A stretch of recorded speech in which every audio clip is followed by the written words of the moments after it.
with each exhalation, dropping deeper and deeper into the boundless, eternal source within you. Just allow yourself to drop.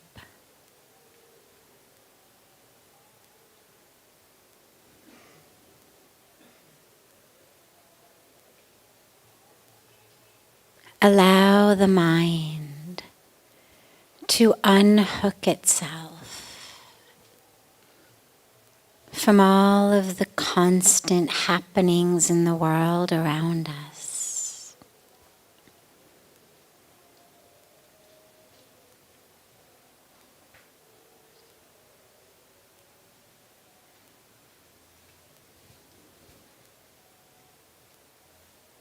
And to just become still. There's always stimuli, there's always triggers. But they only trigger and stimulate if the mind is attached.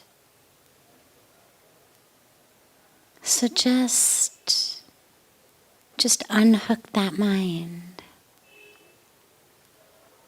Unhook the attention and the focus. And allow it to drop inward.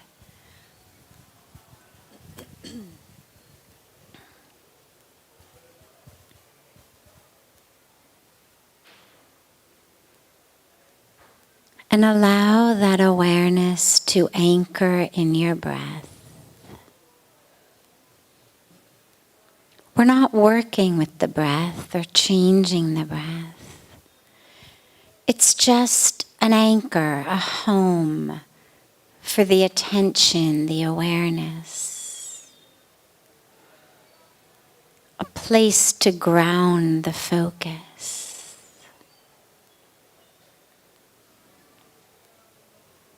So just allow that awareness to be grounded into the breath.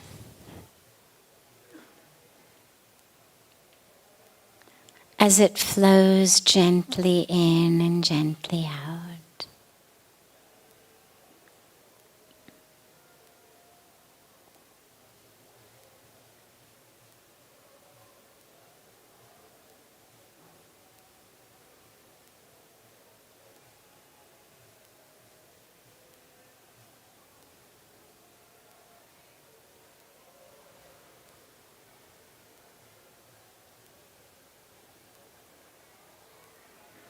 If you notice the mind wandering, if it gets attracted or attached to something happening around you, or to just the constant fluctuation in the mind itself, don't worry, but just the moment that you notice that you've gotten distracted, just draw that awareness back to the breath. And feel that flow of sacred life force flow through you. The breath is not just an inhalation of oxygen and an exhalation of carbon dioxide.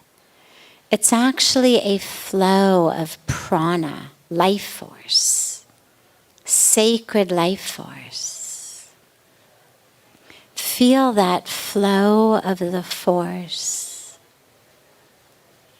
as it flows through you, not just in and out of your lungs, but feel the way that every cell of your being awakens, is touched, is opened, is illumined by the touch of that prana, by the flow of that sacred energy.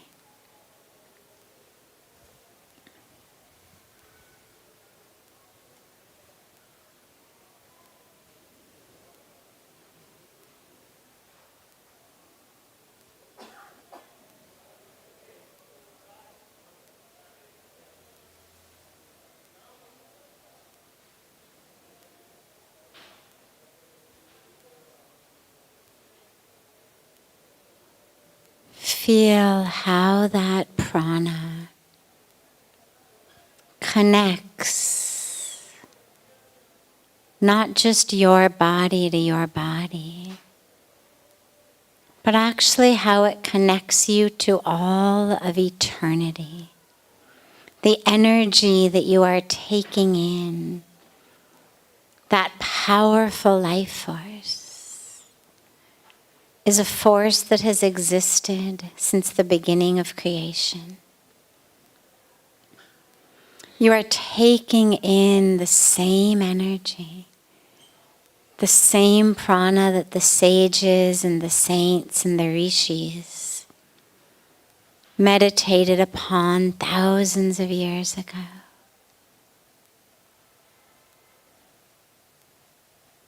Feel that connection on the flow of the life force. Feel it like a thread that weaves through you, connecting you to all of time, to all of space.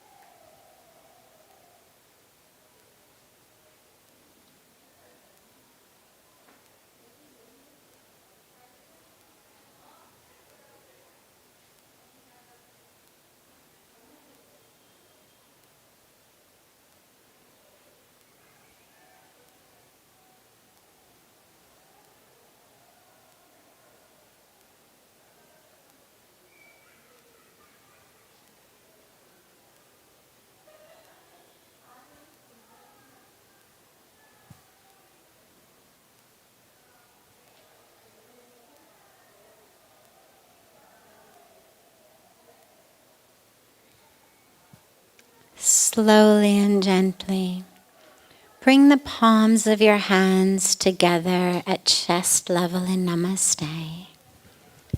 And gently rub the palms of your hands against each other.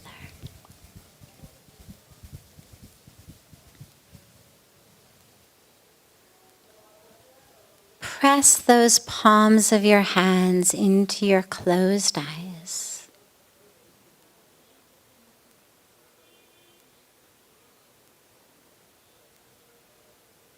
And then lower the hands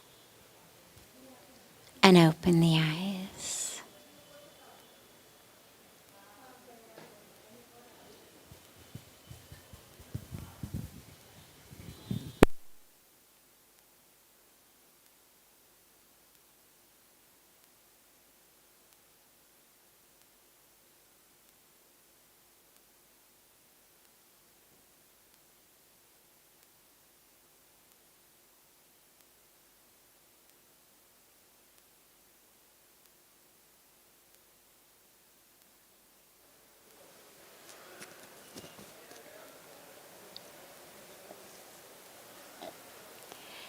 Welcome to Satsang.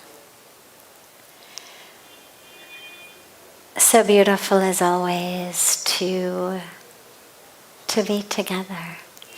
We start as always with a question that's come in advance from our online family joining us through the internet. And then we'll open it up to any questions that anyone here might have. There's 2 mics, one on each side, so if you have a question, just feel free to come up to either of the microphones. How can I live in a mood of surrender? This was asked by Barbara on Instagram. How can I live in a mood of surrender? So surrender is really an interesting concept because in the West, at least in the world I grew up in, surrender meant you had failed. I mean, it was like you lost And when you realize you lost, you surrender.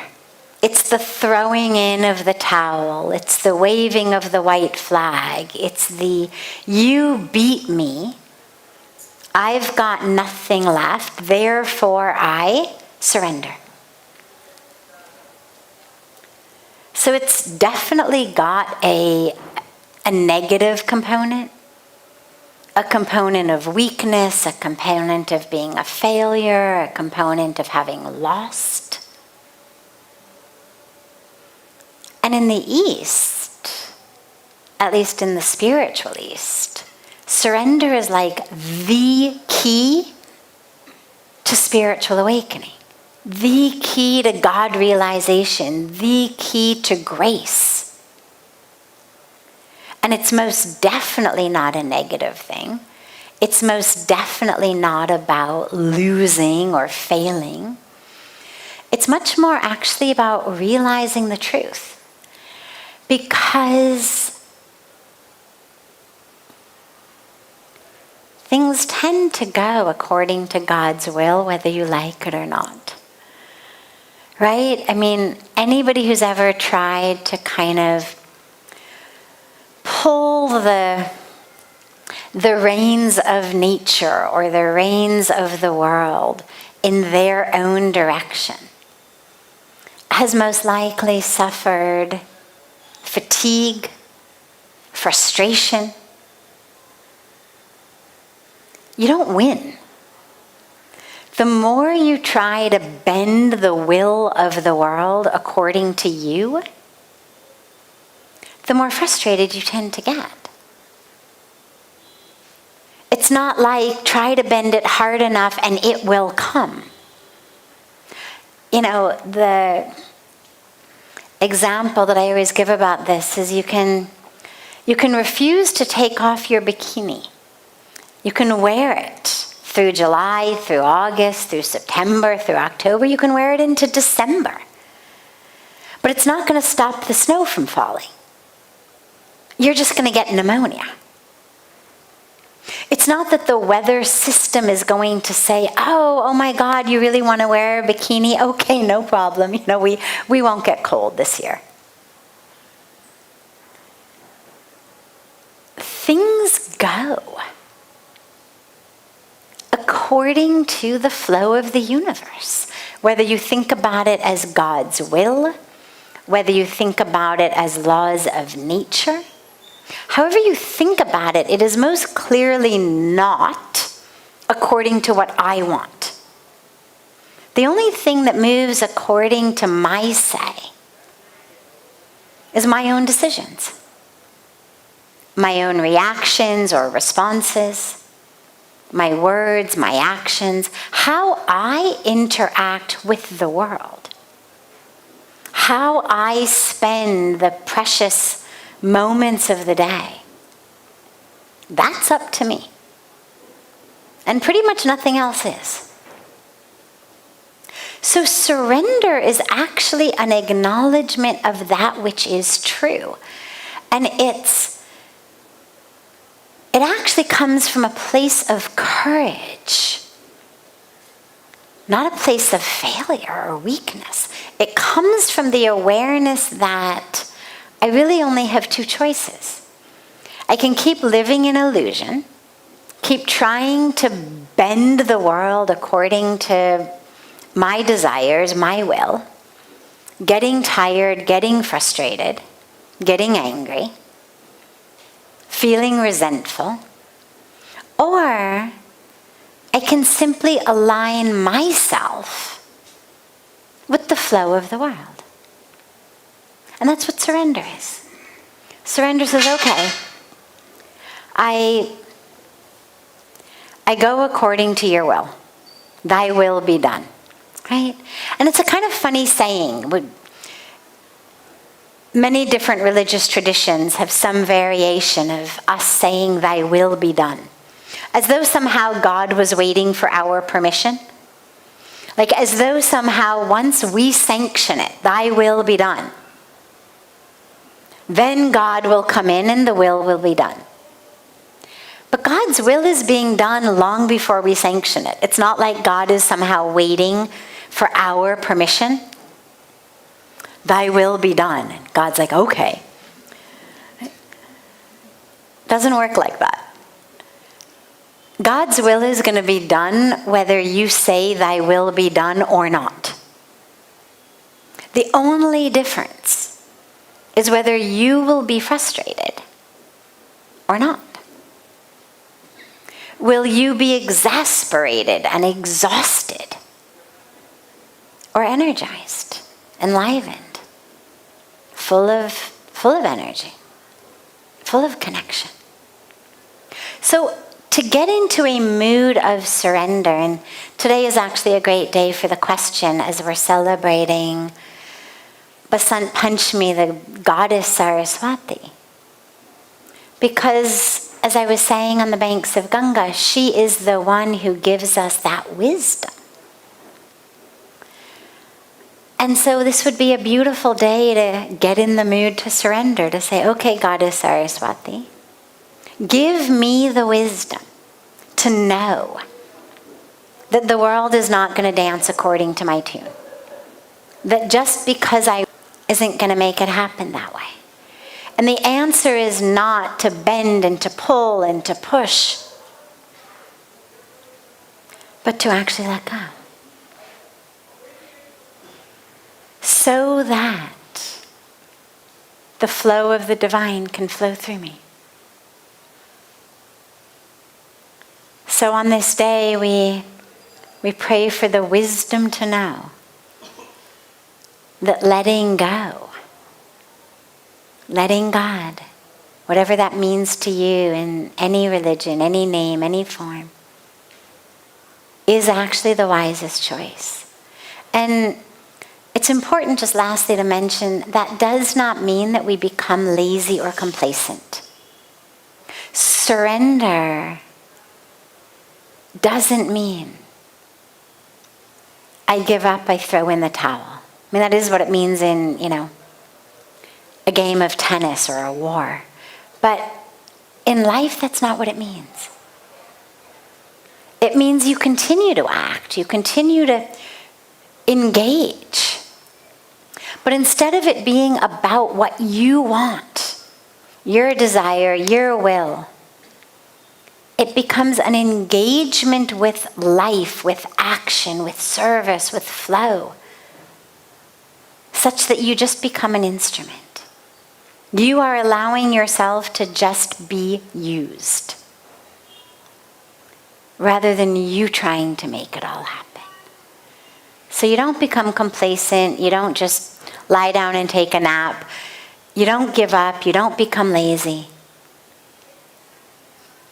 But you shift the focus from what I want to how I can be a channel, an instrument of divine will. So, thank you to Barbara for that beautiful question. Other questions? Any question that anyone here has?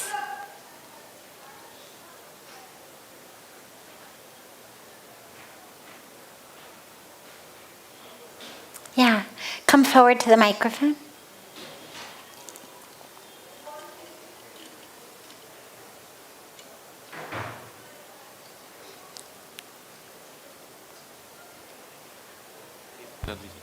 So first an appreciation, it's our 5th wedding anniversary, Oh, and wonderful. we got married at Parmarth 5 years back, and it's tomorrow, so every year we come here.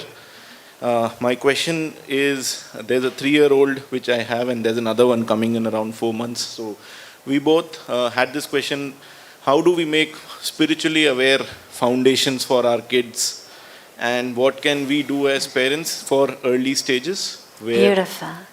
What can we do better for them to be able to have that self-awareness in future? Wonderful. So the beautiful thing about raising spiritual children is really all it takes is you living according to spiritual values. Children do what you do much more than what you say. Your actions are actually what they are impacted by, modeled on.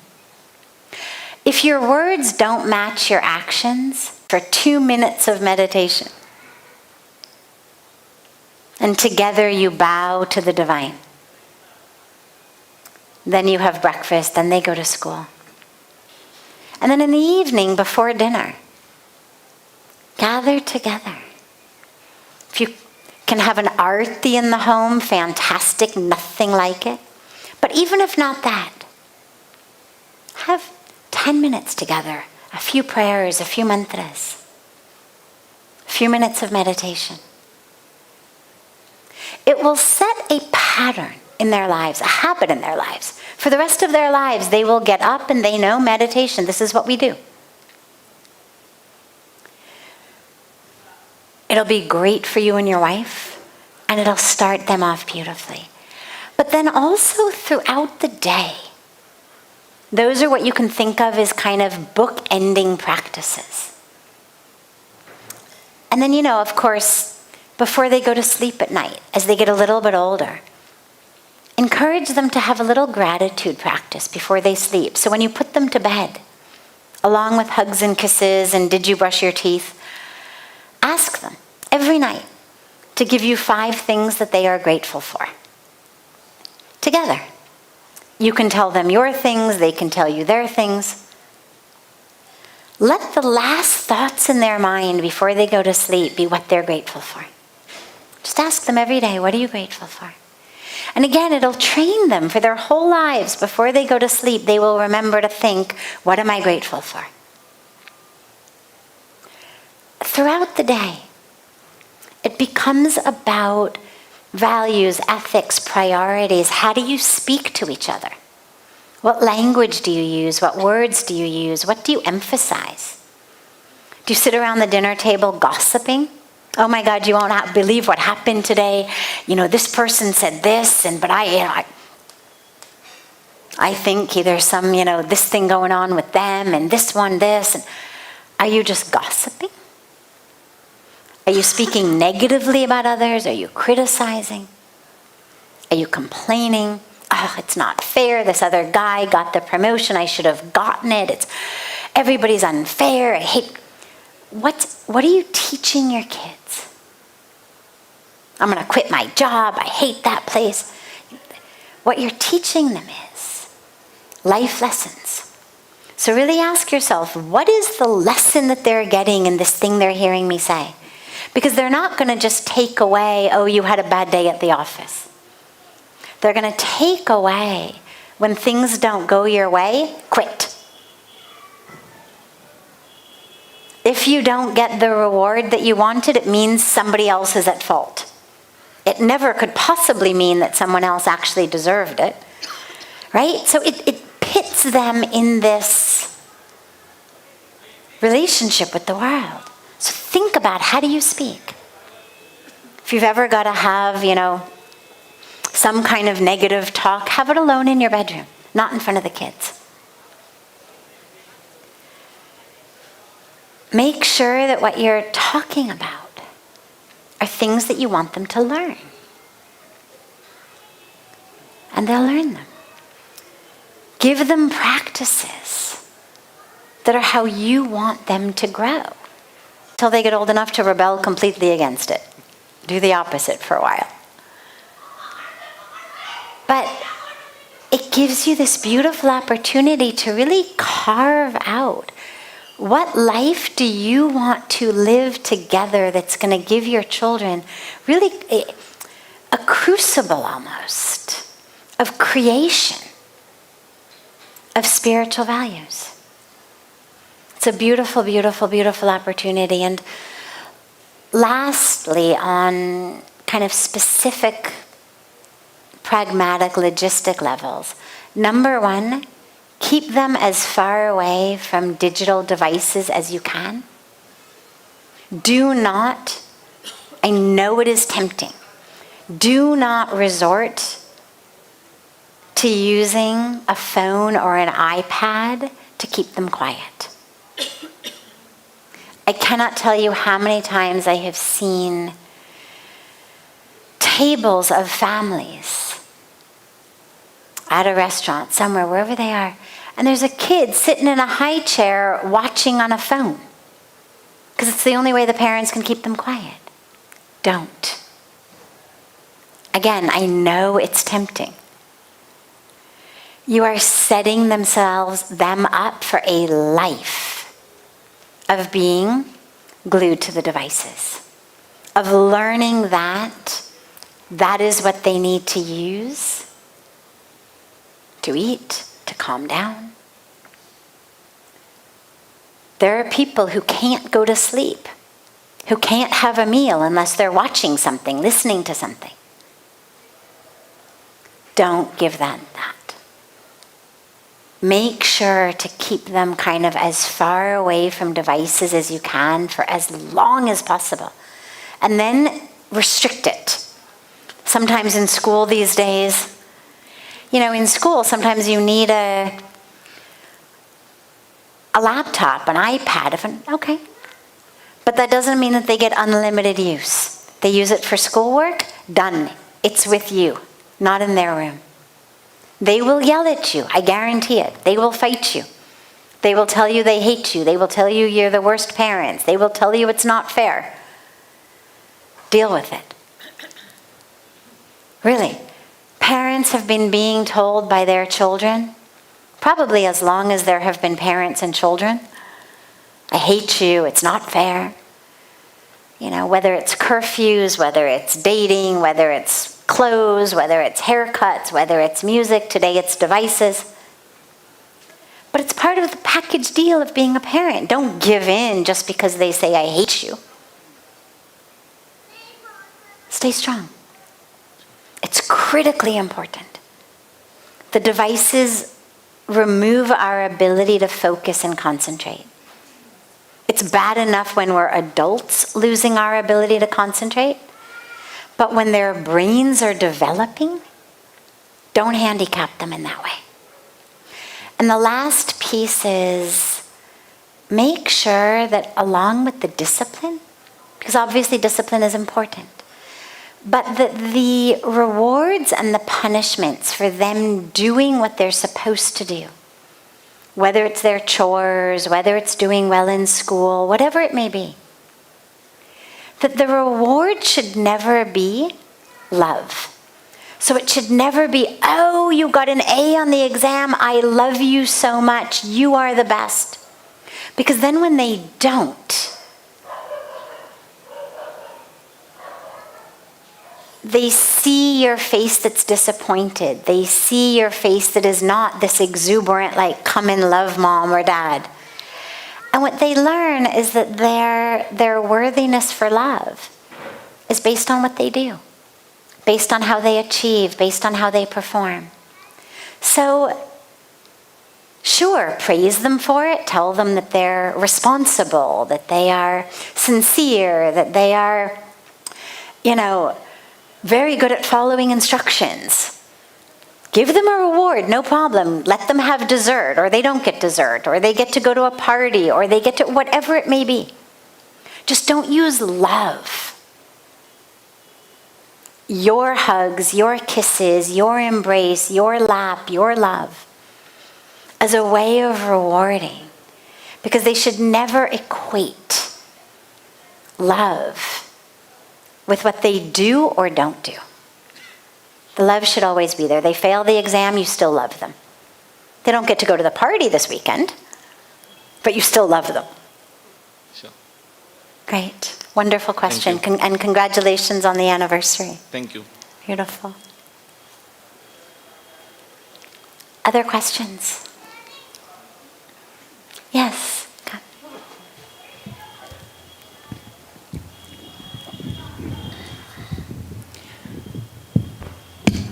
Namaste, thank you Namaskar. for everything.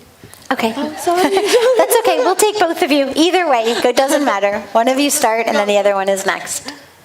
I lost my cousin passed away a few years ago, and the only problem for me now is I don't know how to help my uncle to reduce the suffering because it's too much for her.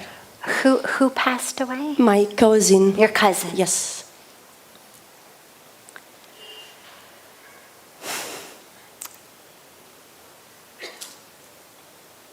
When someone we love loses someone they love, may also be someone we've loved, but when it's someone we really love and they lose someone, we want so much to help them, to do something for them, to ease their pain. And the truth is, honestly, the really only thing that you can do for them is be there. We try to think, if I can just teach them something, tell them something, say the right thing, give them something, do something for them. Sadly, there isn't anything. The best thing, the only thing you can do is just be there. In love, in presence. Not being scared off by their pain. A lot of times when someone we know and love is in pain, they're crying. Our instinct so frequently is like, we want to dry their eyes and it's okay, stop.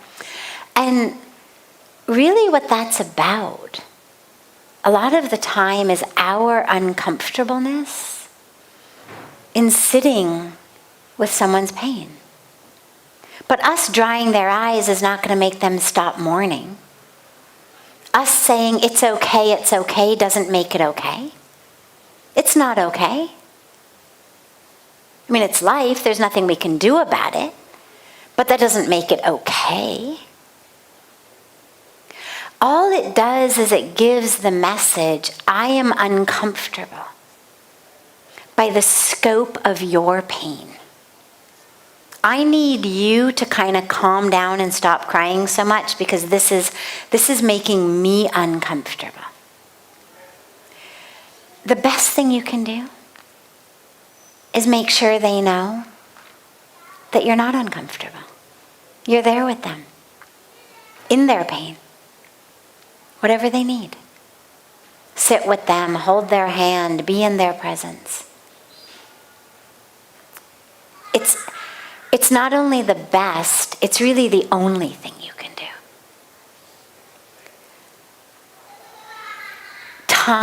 As time goes by, will not not take away the wound. Doesn't make the wound go away, but it will allow them to grow around the wound. They will be able slowly to put one foot in front of the other and begin to smile again, begin to come back to life. But it's going to happen on their timetable, not yours. Just be there with them. Just let them know you are there for whatever they need. And don't be shy to say, how can I support you? What do you need? 99 times out of 100, the only answer is nothing, just be here. Every once in a while, the answer may be, could you please take care of these guests who are coming home because I really just don't have the energy to face more people. But just allow them to know that you're there. That's all you can do. Be prepared to go into that depth of pain with them so they know they're not alone. Yeah.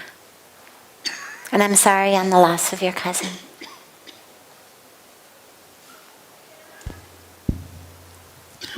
Hari Om. So I'm in my 20s and I stay abroad, away from my family, and I'm building something of my own. But one question that I ask always to everyone and to me itself is that what is the purpose of my life? Because when I see around, it seems like everyone has a purpose, but when I talk to them, they are still finding the purpose. So I want to know, how can I find the purpose of my life? Because I don't want to die like normal person, if I truly tell you. You don't want to die like a Normal person. Normal person. Without doing anything big. Okay. So, on the one hand, it's a very, very beautiful, wonderful, inspiring thought. I don't want to die like a normal person without doing anything big. On the other hand, the thought can actually be your greatest handicap, your greatest impediment. Recently, and it really is recent, it's certainly within my lifetime, and I'd say it's within the last maybe 20 years, could be 25 years, but it's not a long time. Somehow, being ordinary has become synonymous with being essentially worthless. And every single one of us somehow has this idea that in order for our lives to be worthy, to be meaningful, to be fulfilling, we have to do something that has never been done before. We have to achieve on a career level, an entrepreneurship level, a professional level, on one of these levels, a creative level, some level that we have to achieve a height that has not been attained. And it's beautiful to have that kind of drive. And it actually could be the surest way to ensuring that you are miserable forever. Because that isn't actually the purpose of life.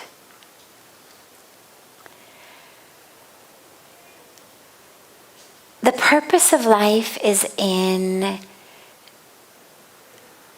being true to the truth of you, which is soul, its spirit, its divinity, its light, its love. And for some people, their highest dharma, their highest expression of the truth of themselves is in a way that is historic. You look at people like Gandhi. You look at people like Martin Luther King. You look at people like Florence Nightingale or Helen Keller. I mean, whatever culture you look at. We have beautiful examples of people who didn't go into the world thinking something big and extraordinary. I've got to do it. What is it? Okay, I know politics, or I know medicine. They just were listening to their inner voice, following it. And it happened to lead them into those different places. But for every one of them, there's God knows how many people who are living deeply spiritually evolved lives, dharmic lives, fulfilling, deep, enlightened lives even. You've never heard of them? They're touching people around you. Day before yesterday, I was in Rajasthan for the celebration of the life of a beautiful man whose family had just built a very, very special library in his honor. He has since passed away.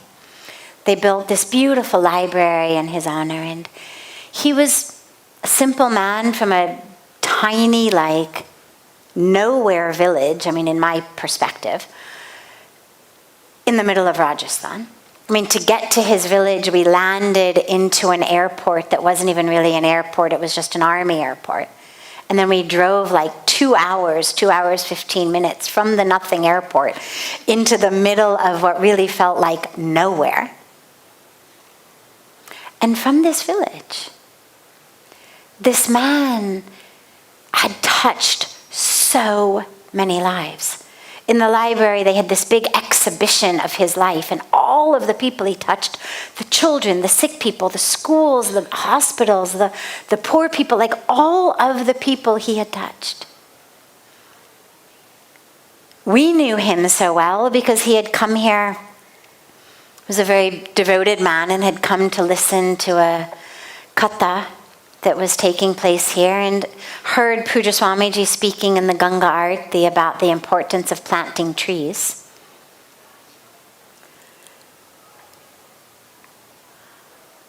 I think it was Pujya Swamiji's 70th birthday, actually. Was it his 70th birthday when he came? And on Pujya Swamiji's 70th birthday,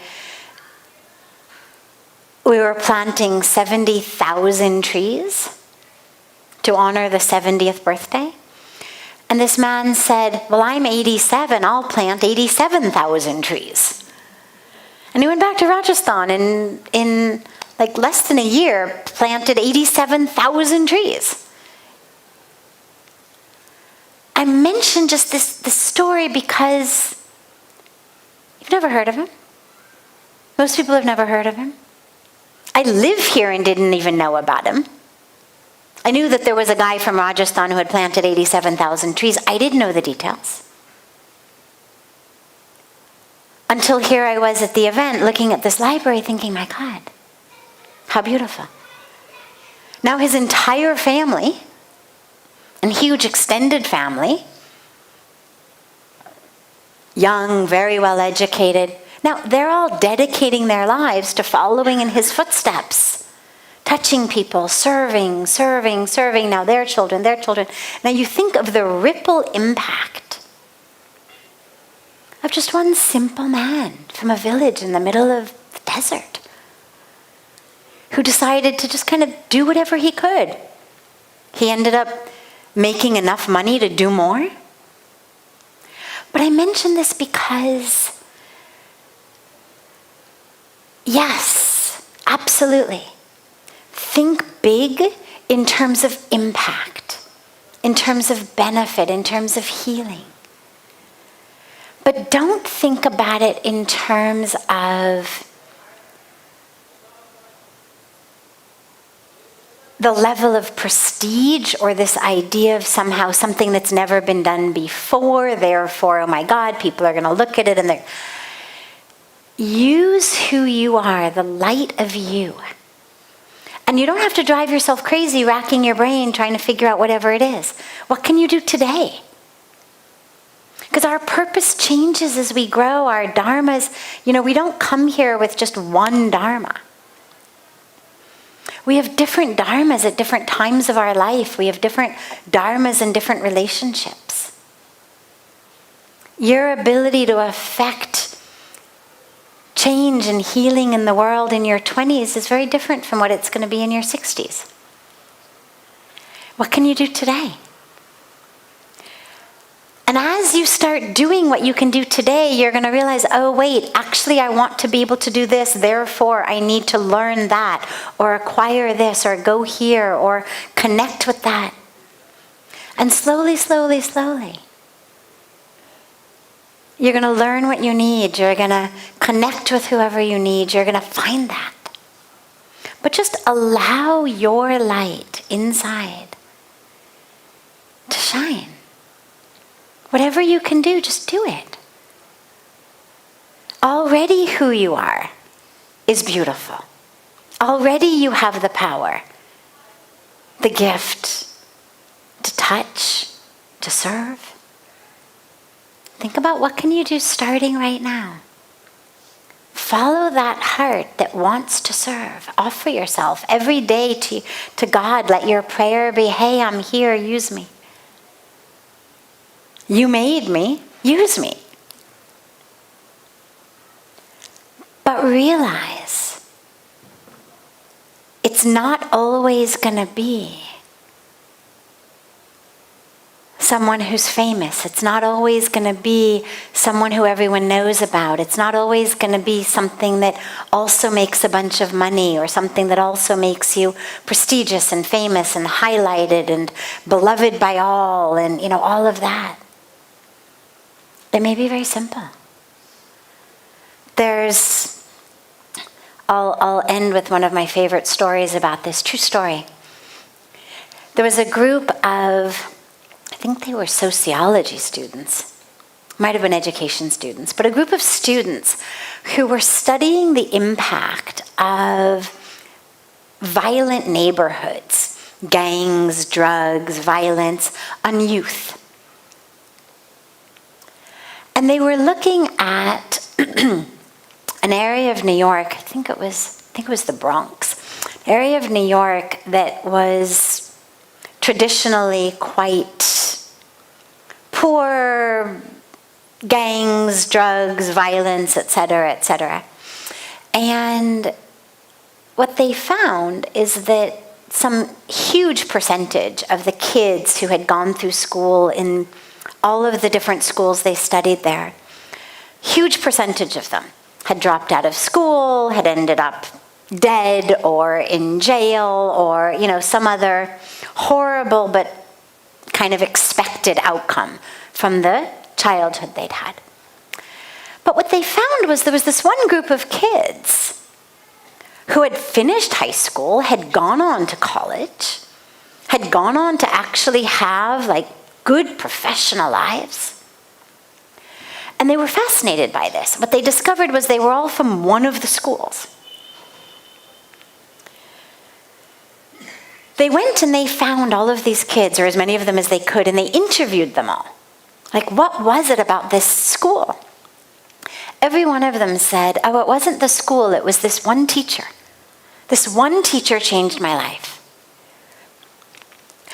Makes me cry. And they went and they found that teacher, who at that point was 90. And they said, what did you do?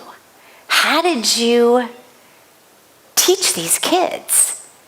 How did you get them free from drugs and gangs and poverty and all of that? What did you do for them? And she was just a simple old lady. A teacher in a poor area, making next to nothing. And she said, I don't know. She said, I just loved those kids. That's the power, right? So nobody knew her. She was not Times Person of the Year. Nobody knew who she was until this research finally came out, and I don't even think they ended up giving her name, because it ended up being research just really on what works in education. But I love the story. That's greatness. She didn't plan it. I'm gonna, be this extraordinary, historic teacher. She just did what came from the light of her, which was she loved. Who was she around?